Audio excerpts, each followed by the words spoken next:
Sir YCP party ఫామ్లో ఉన్నప్పుడు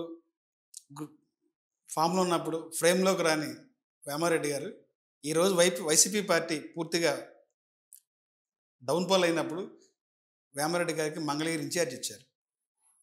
ఆ గత ఐదేళ్ల కాలంలో ఎందుకు వేమారెడ్డి గారు అనే పర్సన్ బయటికి రాలేదు అనే విషయం ఏం కాదు. అంటే పార్టీలో మంగళగిరిలో జెండా పట్టుకునే నాయకుడు లేక ఈ రోజున వేమారెడ్డికి ఇచ్చారంటారా?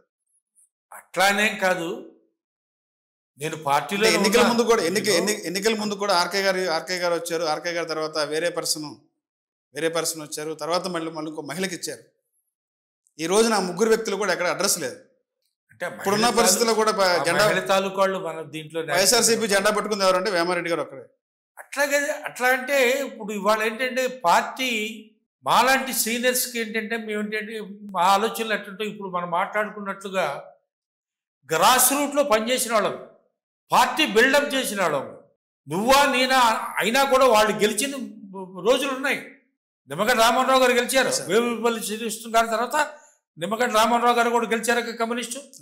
అంత బలమైన కాన్ఫిడెన్స్ ఇది కమ్యూనిస్టులకి. అలాంటిది కాంగ్రెస్ వేవ్ తీసుకురావడానికి, దాని తర్వాత మన వైఎస్ఆర్ పార్టీ వేవ్ తీసుకురావడానికి మేము చాలా కష్టపడ్డాం. కింద లెవెల్ నుంచి వచ్చాం మేము పార్టీని.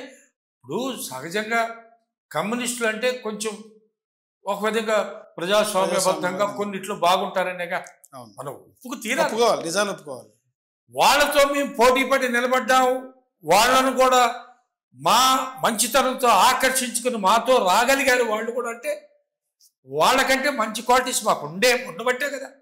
అదే క్వాలిటీస్తో మళ్ళీ దీన్ని బ్రహ్మాండంగా మా వైఎస్ఆర్ కాంగ్రెస్ పార్టీకి పాత రోజులు తీసుకొస్తాం. నాకు ఆ కాన్ఫిడెన్స్. దొంతిరెడ్డి వేమారెడ్డి డమ్మీ ఇన్ఛార్జా లేదంటే 2029 కూడా వేమారెడ్డి గారే పోటీ చేస్తారు? డెఫినెట్గా నేనే పోటీ చేస్తా. పక్కా కెమెరా రికార్డ్ అవుతుంది. అవునండి, అవుతుంది. నాకు తెలుసు కదా. 29 కూడా నేనే చేస్తా, సమస్య లేదు. మళ్ళీ డమ్మీ గిమ్మీ ఏం లేదు, నేనే చేస్తా అనుకున్నాం కూడా మేము. Yes, definitely I will contest. Lokesh తట్టుకోగలరా? బాగుంది, దేవుడు ఉన్నాయండి. నాకేంటి సార్, నాది నాకుంది. అంటే 90,000 మెజార్టీ వచ్చింది, ఇది ఒక చరిత్ర. ఇక మంగళగిరి టీడీపీ అడ్డా అంటున్నారు, పదే చెప్తారు. 90,000 ఏ నాటికి వస్తుందండి? ఇప్పుడు దీని వెనక చాలా ఉన్నాయి అంటున్నారు. మీరు ఎన్నో రాజకీయాలు చూశారు, ఎన్నో చూశాను, ఎలక్షన్లు చూశాను. అందుకని నేను చెప్తున్నా, జరిగినాయి కొన్ని జరిగినాయి, తప్పప్పులు మాయి కొన్ని, ప్లస్ ఏదో భగవంతుడి సృష్టి వల్ల ఈ ఈవీఎంలు ఏదో అంటున్నారు. మరి వాళ్ళకి తెలియాలి, చేసిన వాళ్ళకి తెలియాలి. లేకుంటే ఏంటి మెజార్టీలు ఏంటి, ఈ రాజకీయాలు ఏంటి? లేదు, అదేం కాదు. తప్పనిసరిగా ఇది మాకుంది, మేము ఎదుర్కోగలం. ఎవరైనా కానివ్వండి, లోకేష్ గారు ఉంటారా, లేకపోతే ఇంకోటి ఉంటారా, లేకపోతే లోకేష్ గారు ఇంకో చోటుకి వెళ్తారా, అది వాళ్ళ ఇష్టం. వాళ్ళు ఎట్లా ఎవరన్నా కూడా మా కాన్ఫిడెన్స్లో మేము చేయాలి కదా. 29లో మంగళగిరి అభ్యర్థిగా వేమారెడ్డి గారు ఉంటారు. డెఫినెట్గా ఉంటారు. పరామర్శల పేరుతో జగన్మోహన్ రెడ్డి గారు కార్యకర్తలని జనాలని బలి తీసుకుంటున్నారని చెప్పి టీడీపీ ప్రధానమైన ఆరోపణ. దానిలో భాగంగానే పల్నాడు పర్యటన చెప్తారు. ఇవాళ రాష్ట్రంలో ప్రతిపక్షం మాదేగా. అంటే ప్రతిపక్ష హోదా ఇచ్చావా లేదా అనేది అది వేరే విషయం. ఏదో అది మీ ఆలోచనకి వదిలేండి. ఉన్న ఏకైకం మేమే. మరి జనానికి ఏదైనా జరిగితే వెళ్లాల్సిన బాధ్యత మాకు లేదా? మా బాధ్యత ప్రకారంగా మేము వెళ్తున్నాం. వస్తుంటే జన సమూహం వస్తుంది. అది ఇవాళ కాదు, ఆయన క్రేజీ.